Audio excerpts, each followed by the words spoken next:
Aisyah. Mal. Lama tak nampak. Mai lah duduk. Duduk? Oh, duduklah. Duduklah. Sekarang Mal kerja apa? Buat apa? Sekarang kerja askar. Askar? Wow. Mesti Aisyah tegak kerja kan? pula? Tegak. Oh, Aisyah sekarang kerja biasa-biasa je. Oh, biasa-biasa. Kerja apa tu? Kerja... Malulah Mal nak cakap. Adakah kerja tu membahayakan? Tidak. Saya tahu kerja apa. Kerja apa? Kerja menyertai saya. Macam mana awak tahu? Sebab saya nampak dekat dalam isi hati awak. Saya nak beritahu awak ni. Ya. Sebenarnya sejak pengenalan kita ni, saya sebenarnya nak beritahu something dekat awak ni. Kejap. Bagi tahu apa tu? Saya berdebar lah. Saya lagi berdebar.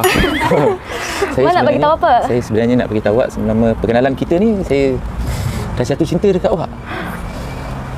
Betul ke? Ya, memang betul.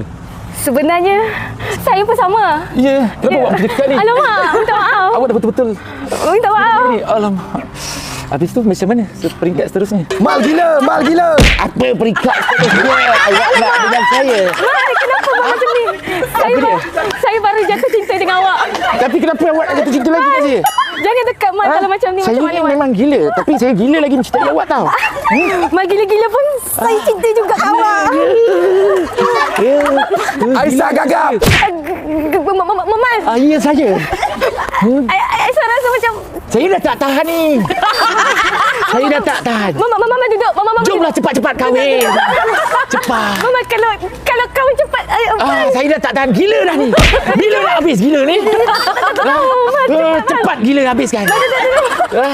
Kita habiskan cepat. Mak jangan gugup. Saya lagi gugup. Gugup lagi. Memang gugup. Okey, jadi kita sama-sama gila lah ni.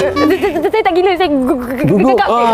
Kalau awak gugap, saya gila. Jadi tim apa ni? Pasangan apa ni orang panggil? Pasangan Gula. Ya. Jadi bila plan kita nak kahwin? Tahun depan. Ya, itulah dia.